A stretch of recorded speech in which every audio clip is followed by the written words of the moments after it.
Hi Maria, first of all, you're very welcome back to Capricorn TV. Thanks for having me back, James. Great to have you here today in your hometown. We're going to talk about some new interesting research. Before we do, Maria, I don't want to get complacent with returning guests. Tell us a little bit about you, Maria, who you are, the author, the researcher, and build a little picture for the audience.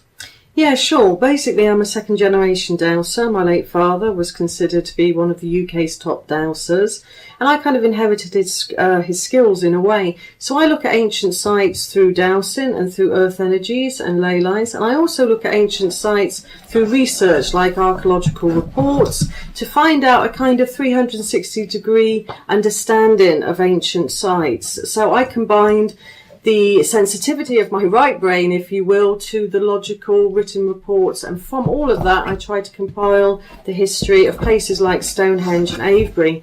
I've also written several books, some of which are on Stonehenge, about earth energies, Avebury, Sun, Moon and Earth, and Divining Ancient Sites. They're all books on ancient sites and lays. Important that you mentioned the Earth Mysteries. For me, Earth Mysteries is the last thing I looked at. I'm coming at it from a technical point of view, an engineering and a scientific point of view, and there is a lot of that goes on. There's a lot of astronomy, a lot of engineering involved in these ancient monuments, Maria. But the Earth Mysteries is the core component that ties this all together. Tell me a little bit what you've discovered or what you've seen or what you intuitively know, or build a picture of what you've discovered from your research on the Earth Mysteries aspect, and build a picture. Yes, there's been some fascinating finds regarding Earth Mysteries. For one, if we look at the where of an ancient site, like, why put Stonehenge where it is, on the slope? Why put Avebury in a valley instead of, as a flagship on top of the nearby hill called Wading Hill? That's down to a lot of earth energy activity within the ground. Now, what we've discovered is if you put a megalith onto that type of earth energy, whether it's an earth current, underground water, a ley, the megalith will start to transmit the energy. So it's almost like it's absorbing the earth energy and then transmitting it across the land in an aerial form of energy, which is electromagnetic in nature. So it's like a linear beam that it targets across the land. That sounds quite fanciful and it sounds quite fantastic. But with the help of Rodney Hale and David Webb, we've got the frequency, we've discovered exactly where on the megalith it's transmitting. So it's been provable, basically. I think the most important thing, like you described, is these guys had specific locations. A lot of people get concentrating on the astronomy. They want to see the spectacles. They want to see sunbeams coming in and illuminating chambers, or they want to see alignments, and people can get trapped in that. How do you explain to the world and the public, Maria, as a researcher, when you can't see the energy, to feel it or douse it, or it seems more conceptual? Do you see that as a struggle to get people to understand that or see that? I agree. It is a struggle. It's unseen. It's invisible. Is it real? Is it not real? That's the problem behind it. So with the help, like I mentioned earlier, of Rodney Hale, with his equipment, I mean, he had some very sophisticated equipment, copper-based probes that would go into the earth current to register anomalies, to see if he could get a signal. And what he found was he did have signals only on, for instance, the Mary current. And the Mary current was discovered by Hamish Miller and Paul Broadhurst in 1985. Now, they said that these currents, flowed across the landscape, basically. So we chose a Pacific part in Avebury Henge to put in the copper probes to see if we could get the signals, and indeed we did. So something is going on where they say the currents were, and you can get a control area just outside of the current, for instance, and you don't have a signal. So these signals do flow where dowsers and sensitives and ancient texts said they flowed. Wow. Let's build a little picture for the landscape. It's okay for me to come to Avebury and Stonehenge and drive the terrain, but there are people out there that don't understand the full landscape. Maybe can you paint a picture for the audience as best you can, and I'll maybe put some stills in as well. But the greater landscape of Stonehenge and the greater landscape of Avebury, and they're not that far from each other either. Maybe the overall picture of both places together. Okay, we'll start with Avebury Henge. Avebury Henge is a gigantic ceremonial centre. It incorporates a gigantic stone circle of about 100 stones which is the largest stone circle in the world, inside of which are two smaller stone circles, one said to be the Temple of the Moon and the other's the Temple of the Sun. They contained, roughly speaking, between 27 and 30 standing stones each. It also had 4 megalithic avenues. William Stukely in 1724 depicted just 2 megalithic avenues, but there were in all probability 4. Right at the kind of centre of this huge megalithic complex, which if you totted all these stones up to get an amount, there was probably about 800, 900, could have even been 1,000 on par with Karnak in Brittany. So it was a gigantic centre. You also had the largest man-made mound in Europe, very close to Avebury Stone Circles, which is called Silbury Hill, which was a gigantic chalk block 7-step pyramid, which was eventually smoothed off with grass. Not far from Silbury Hill, probably about a quarter of a mile away, you have the West Kennet Long Barrow, which is a megalithic chambered tomb, or it's said to be a chambered tomb. I'm sure it had a primary usage that wasn't to do with burial at all. And close to West Kennet, you have what was thought to be the largest long barrow in the Avebury environs, which is called the East Kennet Long Barrow. But all in all, you've got surrounding Avebury, you've got dolmens like the Devil's Den, not far from where I am in Marlborough, and you have at least 69 to 70 long barrows that were inside round about a 10-mile perimeter of Avebury Henge. It was a huge ceremonial centre.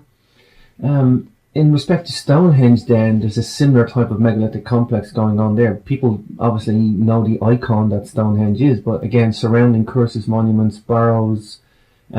These two places overlap then if there's such a large radius. They're about 17 miles apart. Stonehenge is 17 miles south of Avebury Henge, and Stonehenge was a gigantic complex. I mean, it did contain what's called the Cursus Monument, which has been dated by Orthodox archaeology to about 3,800 BC. That was huge. It went for 1.7 miles east-west across the ceremonial landscape. It had chalk block walls about 10 feet tall with no entrance. It's an enigma. And there was about 140 Cursus monuments throughout England alone. So you have that in the Stonehenge environs. You had Stonehenge Phase 1. Now, Stonehenge Phase 1 was a very beautiful temple space. It had a very narrow opening in the northeast, and it had an opening in the south. It was dedicated to the moon. So imagine you have 56 blue stones, brought in from the Preseli Mountains in Wales, set in a large circle with a henge monument that was unlike any other henge in the UK because it had a ditch and a bank and an outer bank as well. So it looked quite different. That was chalk white, set against those dark midnight blue standing stones. That's like the archetypal Eastern philosophy yin-yang colouring, and that was their aesthetic choosing. So you had these very dark stones set against the white henge bank, would have looked breathtaking. Now, the heel stone, which was outside of that stone circle during Phase 1, that was aligned precisely to the moon. Most people think, the heel stone from the centre of Stonehenge was aligned to the midsummer sunrise. That was a later addition. It's actually 2 metres out, technically speaking. The moonrise during the mid-swing position of the moon's metonic cycle is exact. So every 9 years, the full moon would rise above the heel stone during Phase 1 of Stonehenge. And when it did so, round about the winter solstice, it would also portend an eclipse. So it was an eclipse predictor as well. Wow. I'm trying to build a picture of the landscape because I want to get to the people who built this, or the people who are buried there, or the people who are associated or affiliated with these monuments. You're not just associated with the earth energies, Maria, or the astronomy, and I know that's a big body of research that you've done, but you are deep in the archaeology too. You cover the spectrum. Tell me your interest in the archaeology. Is it to, quote, find who the builders are? Is that the main idea? I studied with Wessex archaeology at the University of Bath in Swindon under Wessex archaeologist Bob Clark. So I've got a good ground in archaeology. And what I wanted to do with the archaeological research was find out more about the people as well as the monuments. They left us monuments worldwide, from the pyramids to Stonehenge to Newgrange and Island, which you're very familiar with, James. So they left us a lot of monuments, but who were they? What did they look like? What kinds of lifestyle did they live? indeed. I'm just as interested in the people of Stonehenge than Stonehenge, the monument itself. In that respect, it was a very successful culture in terms of broadcasting across Europe their philosophy, ideology, how they either buried their dead or how they did their astronomy, whatever you want to call this culture. They were very successful in, transmitting who they were, because and I say that because we don't seem to have a starting point. There seems to be pockets. So you have the megalithic culture surrounding Avebury and Stonehenge in your terrain. And then you have the Orkneys, and you have pockets in Sligo in Ireland, and then in the Boyne Valley and Brittany, a cluster there. And it seems to be what I probably call dominions, Maria. Do you have any theory why there's dominions, but they're all representing the same ideology, the same philosophy? Does that have any appeal to you in a mystery sense?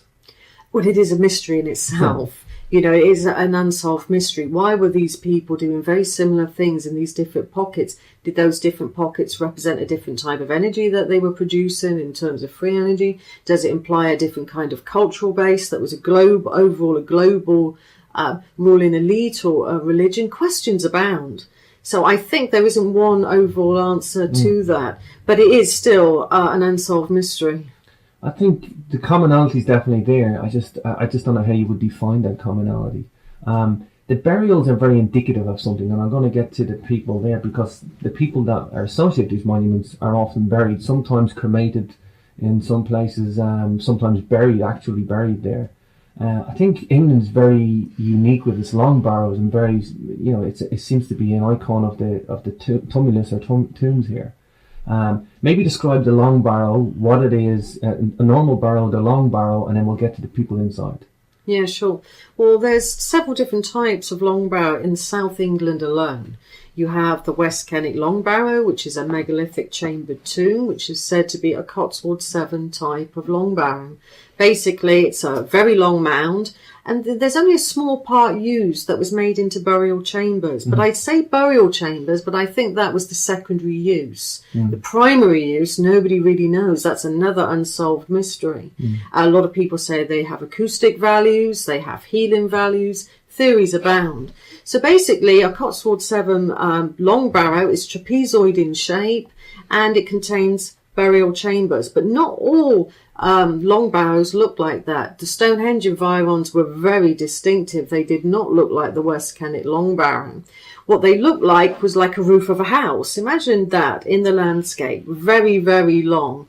They hardly ever had stones in them, although some did, and some had very small chambers, and some had very strange attributes. There's one long barrow not far from Stonehenge that had a chimney feature, for example. It had an air vent in it. So that's very unusual. Another very unusual burial chamber in Stonehenge had a prison, housing a corpse on the inside in this gigantic wooden prison. Another long barrow in the Stonehenge environs had a pyramid type structure within it. Other long mounds had mounds within mounds within mounds, like Russian dolls. Nowhere else in England do you find those sort of long barrows apart from the Stonehenge environs. So when tourists or spiritual pilgrims come to Avebury, they look at the West Kennet long barrow, because it's a fantastic reconstruction by Professor Stuart Piggott and Professor Richard Atkinson, done in 1955, and they think all long barrows look like that. In Stonehenge, they didn't look like that, and they were very, very different. Wow. I know from Holland there's an oval shape, and they're like barrows that are elongated. They're like an oval shape, and then the barrow is like a circular, and there's circular ones as well. Do you think they were just individualistic styles, or there was a technical function for them? I think there was a technical function for them, because again, we think of long barrows when we associate them to burials. Sometimes that did happen, but in the Stonehenge environs and Avebury alike, and in Avebury there's an east-west split. In the west, you tend to have, burial chambers, and in the east, they're earthen long barrows, meaning they never contained one single burial in them.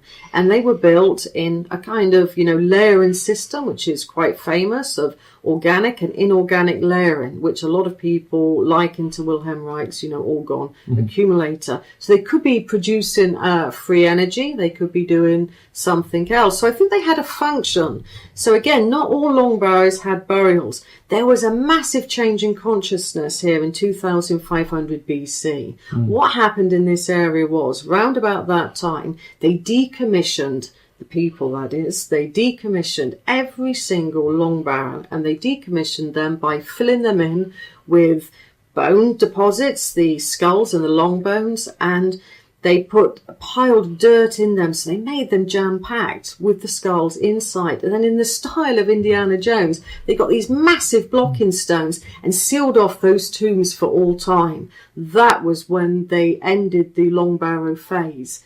So why did they do that? That's another unsolved mystery. After that, they believe they then started building the stone circles, if we're using the archaeological dating system. But regardless of any date that we put onto that, they decommissioned every single long barrow. Why did the people do that? That's what I'm interested in. Wow, fascinating. I know people refer to Gavarnie in Brittany being decommissioned as well.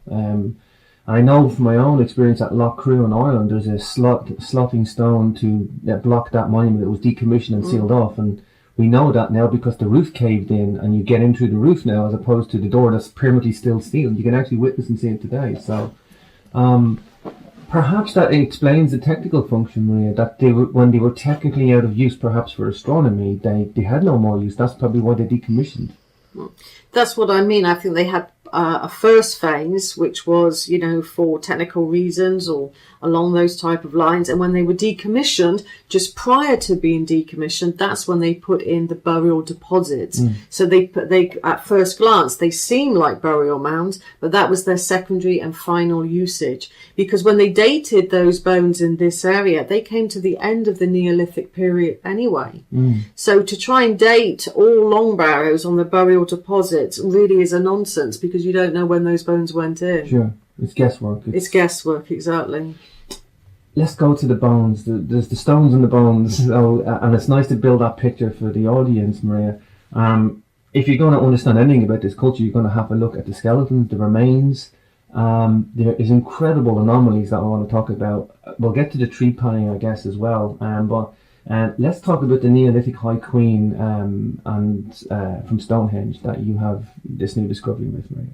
Yeah, it's a fascinating new discovery that my research is revealing to you, James, and it's a privilege to do that through you. The Neolithic High Queen of Stonehenge was a very unusual lady.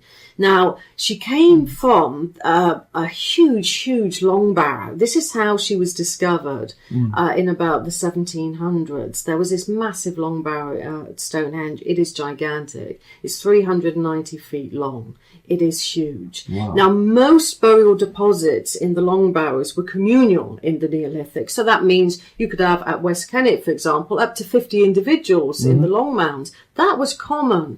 So when the antiquarians dug into this mound not far from Stonehenge, they expected, because of its colossal size, to be a Neolithic graveyard full of all the people that lived and worked on the plain. But they didn't. They found just one burial, and it shocked the antiquarians because they thought this is so unusual. And then the second shock came. It was a woman, because these were, old school antiquarian gentlemen, and they didn't expect to find a woman. We hardly hear about the women in prehistory in England. Yeah. All we hear about really is Boudica, the Iceni Iron Age queen, famous for, keeping the Romans and battling with the Romans in England. That's the only high-profile woman. So I was amazed when I found this Neolithic High Queen, and she must have been a High Queen or a high-ranking member of society, because she is the only woman in northwest Europe to have a gigantic mound to herself. That is unprecedented in the ancient landscape. So she must have had some kind of high-profile life.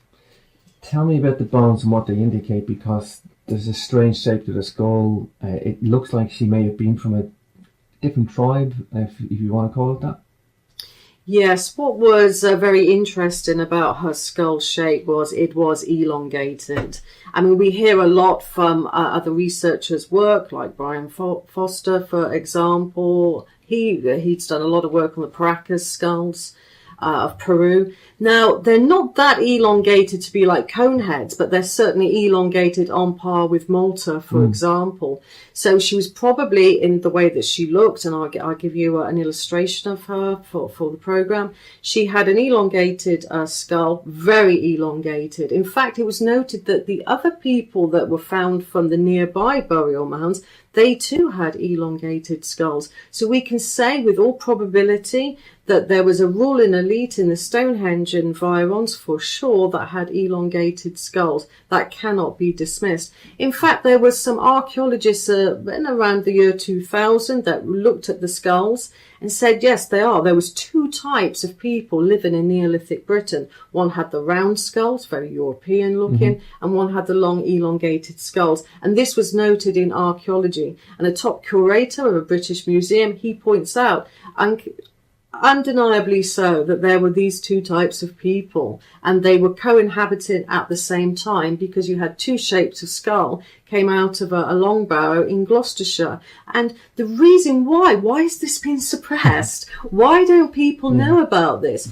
Because round about the 1900s, you had some anthropologists, and they looked at these long skulls. They knew about them, and they looked at the round skulls, and they came out with quite a racist theory. They thought the long-skulled people were basically stupid, and that the round-skulled people came from Scandinavia. They had blonde hair and blue eyes, and they took over the ancient landscape, and that led Hitler to believe in his Aryan race. So after the Second World War, anthropologists, for example, thought it was, awful to look at these long skulls and round skulls.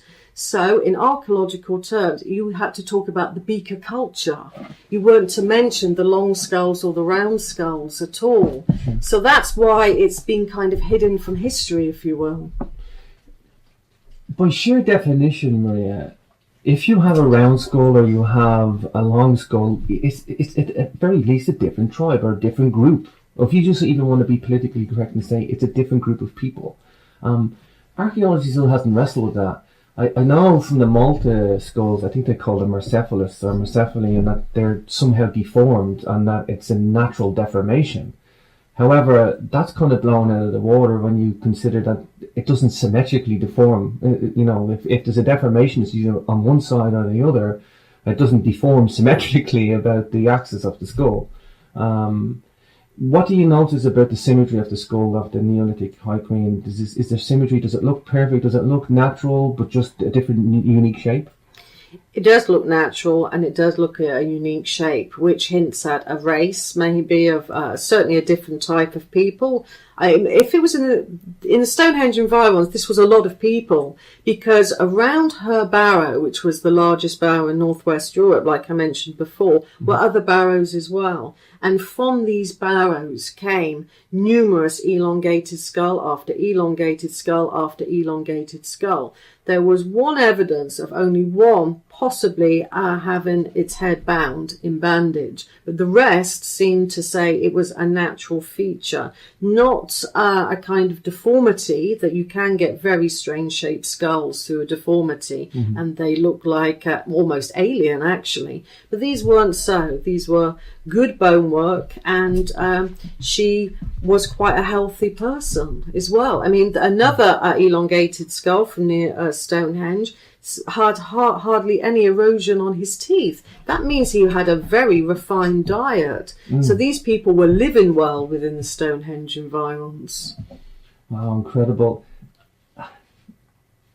It seems to be, Maria, with the Malta skull, there was originally 5,000 individuals, and then there's only 6 skulls that remain.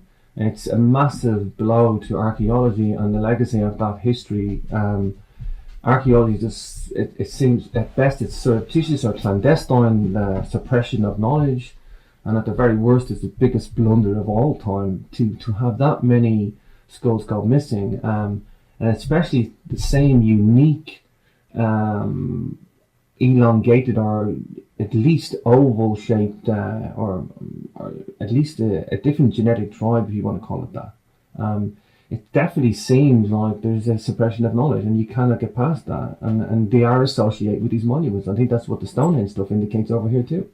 Absolutely, and it's great that you said suppress, because I would like to say to the viewers and the listeners alike that when we're talking about these long mounds, we're talking about long mounds in a military zone. Yeah, they are all on the Salisbury Plain. Salisbury Plain is owned and managed by the military. You have no-go zones in the Salisbury Plain. Two of these barrows, the one barrow that housed the most elongated skulls, and a story in itself, you can't visit. It's in a complete no-go zone. So again, is that kind of deliberately so? Why is it that these elongated skulls are in a military zone? I find quite fascinating in itself. The military aspect, there's probably as much military zone around Stonehenge as there is megalithic, and if not, they're encompassing the both. There's firing ranges down there as well, which I didn't know about either until recently. I guess a lot of people will say they're there to protect them, they're helping protect the environment. Do you think that's perhaps an aspect? They've only been protected just recently. Now, all credit to our Neolithic ancestors for their engineering skills, because, for example, the Neolithic High Queen in her massive long tomb was used until recently by the tanks to practice manoeuvres on. Wow. And despite tonnage after tonnage after tonnage going over the roof ridge of that mound, it still remained intact. Tell me about the tree panning. I know we did a radio show, Maria, but we'll put some images as well. Tree panning, it seems bizarre that this is actually a fact of Neolithic age, that skulls were operated on in brain surgery. However crude it may be, what way you want to look at it, still people were operated on their skulls from either blows to the head to release blood pressure or whatever, or swelling. The fact that there was tree panning going on in some of these skulls, maybe talk about some examples of that and the research you did on that as well. Right, yes. The trepanned skulls in the Stonehenge environs are quite interesting because they've been revalued recently as well by the Devizes Museum, which houses a lot of the finds from Stonehenge, Avebury, and as far away as Uffington Whitehorse landscape. So they were reevaluated, and it was looked at the piece of trepanned skull, which was 32 millimeters across, precisely in a circle as well. Why did they do that? And it was thought at one time, like you say, maybe to release pressure, from the brain. But then when they revalued it, they thought, no, that was probably for brain surgery, possibly to operate on a tumour. That's the official line now, not just, to let spirits out. It was once thought that trepanning was completely shamanic, and for some reason you'd want a hole drilled in your head to let, a spirit out, or epilepsy. But no, it's far more sophisticated than that, and it is thought that it was brain surgery. Now, right by that piece of trepanned skull, you have the actual skull as well. Now, what was very interesting about the skull is the teeth were perfectly white. That was one thing that was noticed about it. The bone was perfectly preserved as well. So the way that it was placed into the burial mound was with great, great care, so that it was preserved. That's interesting as well. Very close to the trepanned skull, there was a mound, a round barrow, and that when that was excavated, what they found in there was this strange instrument. Now, archaeologists call it a hat pin, or to hold cloth together. Mm-hmm. But when you compare it to even like medieval surgical equipment, it surpasses that. Now, they made sure that it was wrapped very carefully. It was in a wooden box, and then it was bound by leather and cloth, and that survived as well. So they wanted that in the next mound to the trepanned skull cannot be coincidental. Yet for some reason archaeologists are saying, it's just a coincidence. I don't think it's a coincidence at all. I think the ancients put the two together as a kind of written legacy in a way into the mounds in the Stonehenge environs. You don't get that trepanning evidence from Avebury, for example. That again happened around Stonehenge. So what was going on at Stonehenge? Was it the lords of the ancient time period? Did people come here to be operated on? There was more than one trepanned skull from Stonehenge, and some of them showed that the muscles and the bones survived surgery and they went on to live a life. So it worked, basically. It beggars belief that there's more than one example. It's not a rogue example then. It's like Stonehenge was a medical centre. Stonehenge, in all probability, was a medical centre because it had a lot of trepanned skulls. When you look at other complexes like Avebury, Orkney, Callanish, large stone circles, they don't seem to have the types of skulls and the types of evidence for surgery, and people came to the area from Germany, for example, with very bad knees. So wow. they were coming to here, and that's the Amesbury Archer. It was noticed with the Amesbury Archer that was dug out of the ground probably about 9 years ago now, but don't quote me on that. I really can't remember exactly. Quite some time ago.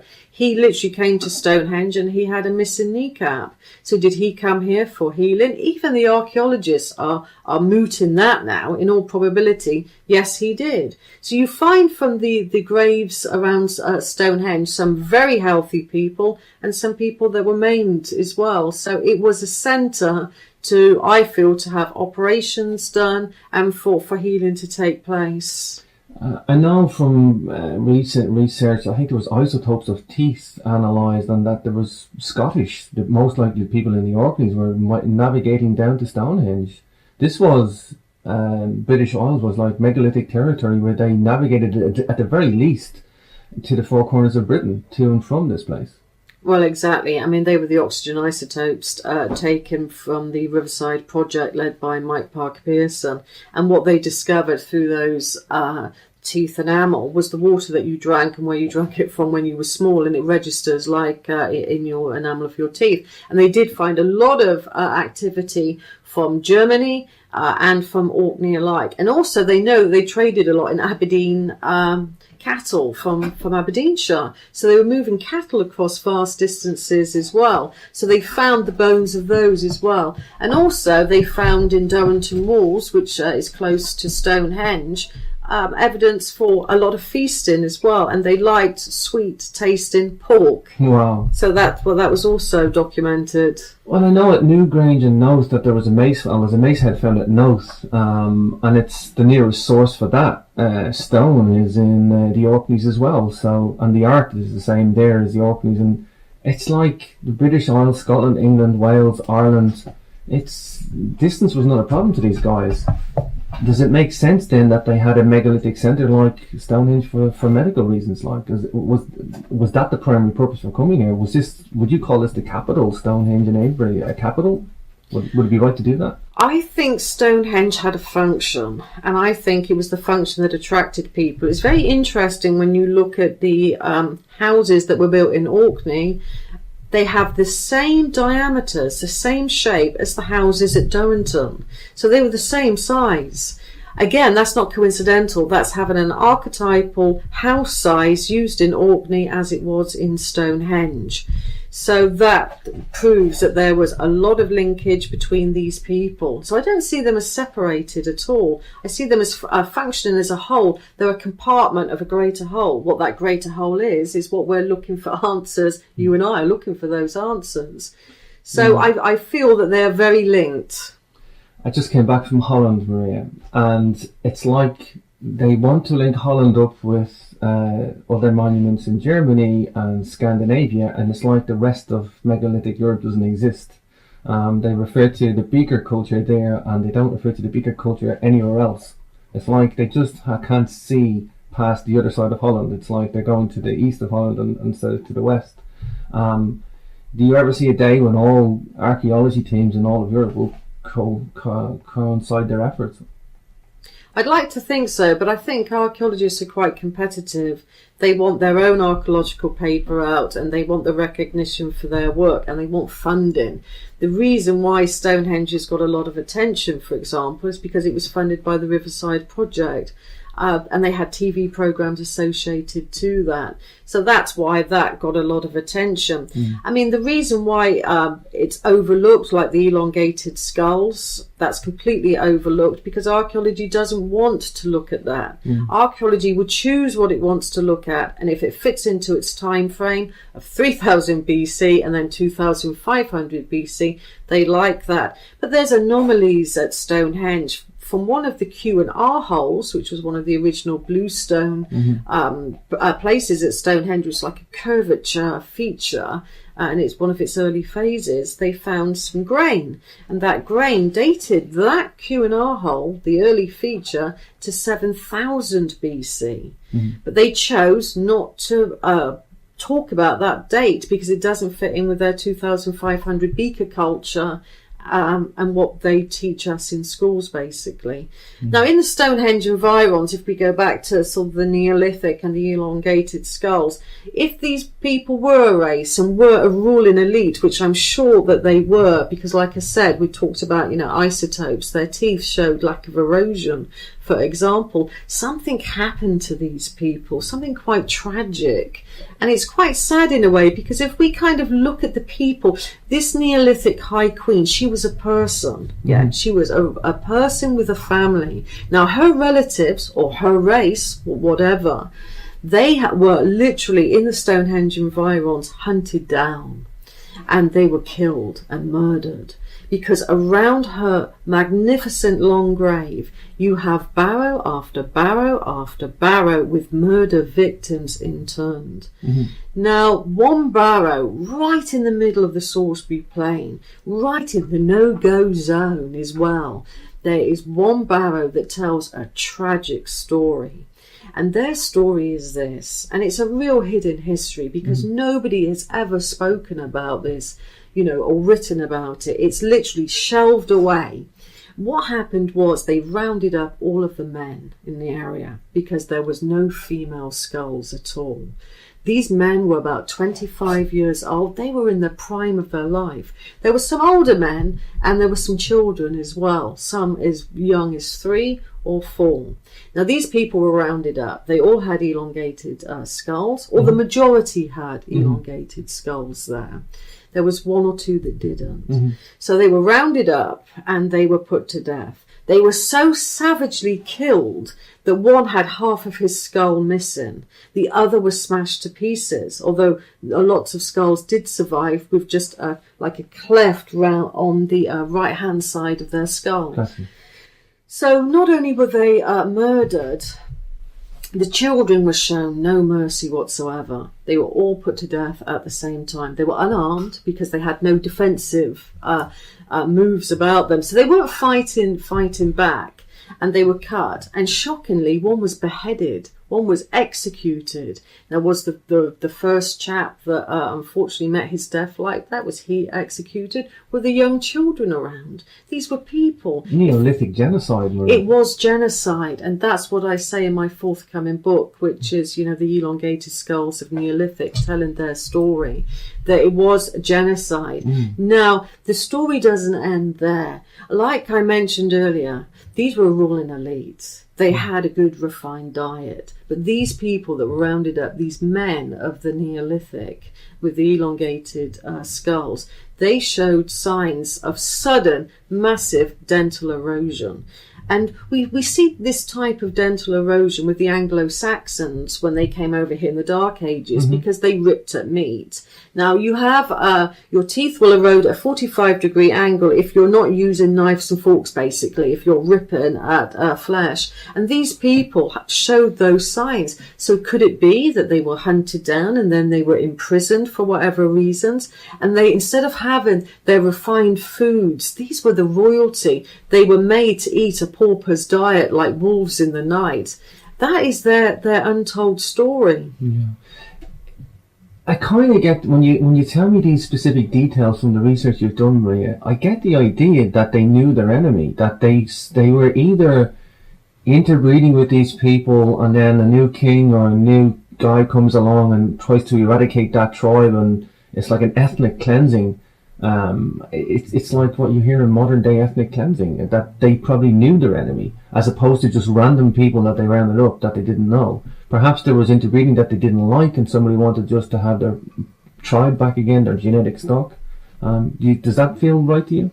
Well, I think that there was. I mean, the archaeologists do point out that round about 2500 BC, using their orthodox timeline, that there was more of a blending of the two cultures. They were quite distinctive in the Neolithic. So you had the elongated skulls and you had rounder skull people. Towards the end of the Neolithic, that's when there was this genocide in the Stonehenge environs and in Gloucestershire as well, which is the next county along. So you did have that type of genocide going on at that time. So it could be that there was one ruling people taking over another ruling people. But the interesting thing is all of those murder victims, and there was, over 25 from one barrow alone of males in the Stonehenge environs. If that was going on, as all the evidence points to, it seems to be at the end of the Neolithic, it became very, very violent. Whereas before, it was more of a kind of peaceful utopia. So it was almost like after that genocide, things got ugly in the Stonehenge environs. They changed the shape of the stone circle, which was phase one that I described earlier, with the beautiful dark blue stones set against the white Henge monument. Then phase two got built at Stonehenge, and that's the Stonehenge we're very familiar with the gigantic trilithons. So everything changed. Once the elongated people lost their power, if indeed they did, everything changed here. Wow. Maria, just maybe to finish up, I know you didn't come by this information easy. It's been a bit of a struggle to get here. It's not off the shelf material, it's not hard to get this. Maybe tell us a little bit about that struggle and we'll wrap it up. Yes, sure. It was a struggle to see the skulls, to make appointments for them, to find them, to track them down. All the information that I've got from this came from different archaeological reports all over the countryside. It's taken me about a year and a half to put this story all together about our Neolithic past. I do feel that when you start to try and track down, whether it's giant skulls from Stonehenge or if it's elongated stones from Stonehenge, it's almost there's a block put in front of you. It is very, very difficult to try and track them down. Unfortunately, apart from the archaeological reports that described these elongated skulls from that barrow that I told you about in the no-go zone that had all of that male genocide, most of those skulls have gone completely missing or got broken in transit. Wow. Would you call these people the Nephilim skulls? Would you like to use that label? It's very popular to use the word Nephilim these days, but as a label, would you feel safe to call them a Nephilim tribe? I feel comfortable with that. It's a popular term. It's a term that people in the alternative histories are very familiar with. So I'm comfortable with that. My angle is, this was a high-profile Neolithic woman on par to a queen. And she has not had her story told. And that's important to me, to think of these people as people, not just Nephilim or something. She had descendants. She was a ruling elite and she looked different. And I think, her story needs to be told. She was high ranking. She could have designed the Cursus monuments. She could have been in control of Stonehenge. And we think completely, quite wrongly so, that these were males in Stonehenge. It wasn't. She was a woman. She was the Neolithic High Queen of Stonehenge. Sure. I think that's the most important point, Maria, is that, you can look at the monuments all you want from an engineering and science perspective, but if you go looking for the bones, if they were just normal bones with no damage to them, you might not learn anything. You might not know any more of the story. You might just go, okay, we found a set of bones, but there is a massive story there, and you know that because you've done the research. And I think that's the most wonderful thing, is that we have a new window into this research. It's a new piece of the puzzle, and hasn't been put together. So I commend you on that. Maria, give us the name of the book again one more time, and where we can get a copy of it on your website. Yes, the book's going to be out very soon. It's going to be on my website. It's called Untold History, The Elongated Skulls of Stonehenge. And what I'm asking people to do is please support me on this work, because the money I get from this book, which is going to help fund my next book, which is called From Stonehenge to Serpent Mound. And that's going to look at the very similar design features that I've discovered from the Druidic period, the Iron Age period of Great Britain, exactly the same as some of the mound building in Ohio, for example. So it's looking at two different cultures, and I do need funding for that. So buy the book. It's a fascinating story. I've missed some really good bits out that you'll find in the book, and enjoy it. This is our untold history. TheAveryExperience.co.uk, is that correct? That's right. My website is www.theaveryexperience.co.uk. Maria, I really thank you for your time today, and such exciting evidence as well to talk about. Thanks, James.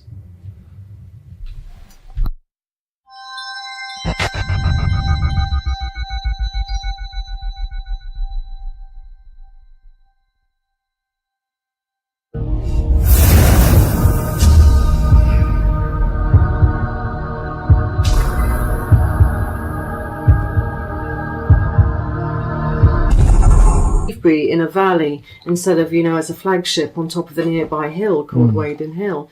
That's down to a lot of earth energy activity within the ground. Now, what we've discovered is if you put a megalith onto that type of earth energy, whether it's an earth current, underground water, a ley, the megalith will start to transmit the energy. So it's almost like it's absorbing the earth energy and then transmitting it across the land in an aerial form of energy, which is electromagnetic in nature.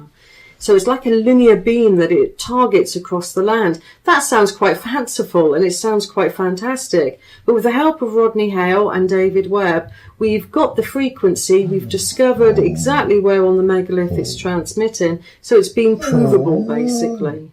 I think the most important thing, like you described, is these guys had specific locations. A lot of people get concentrating on the astronomy. They want to see the spectacles. They want to see sunbeams coming in and illuminating chambers, or they want to see alignments. And to compile the history of places like Stonehenge and Avebury.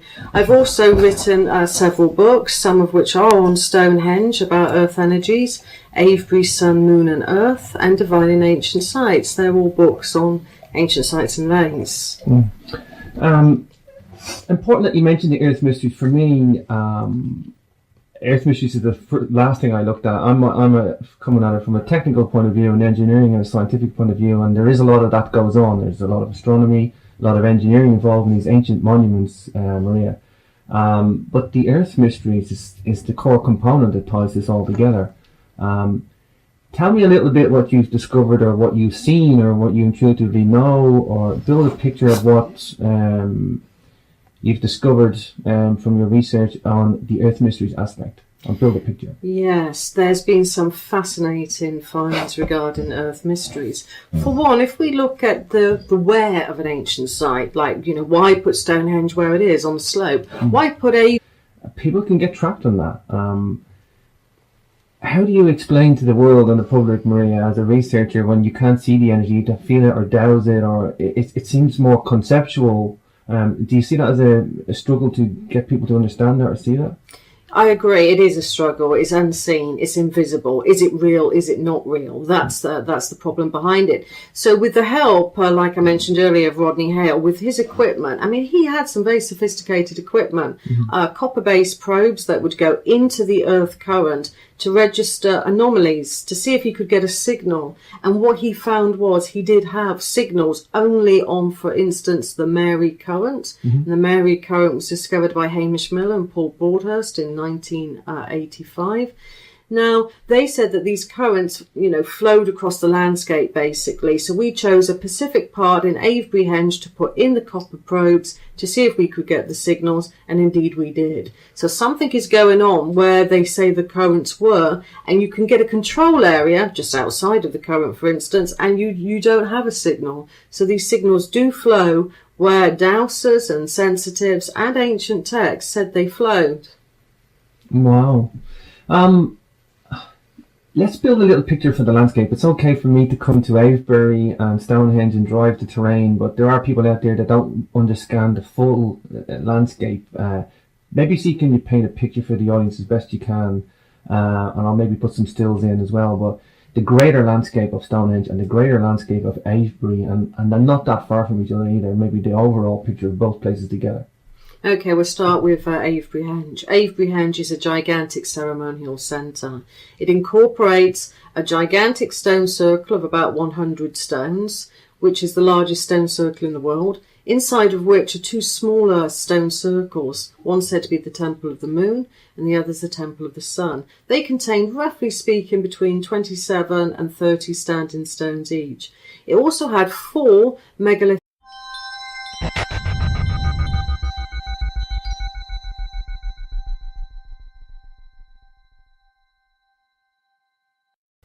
Hi Maria, first of all, you're very, very welcome back to Capricorn TV.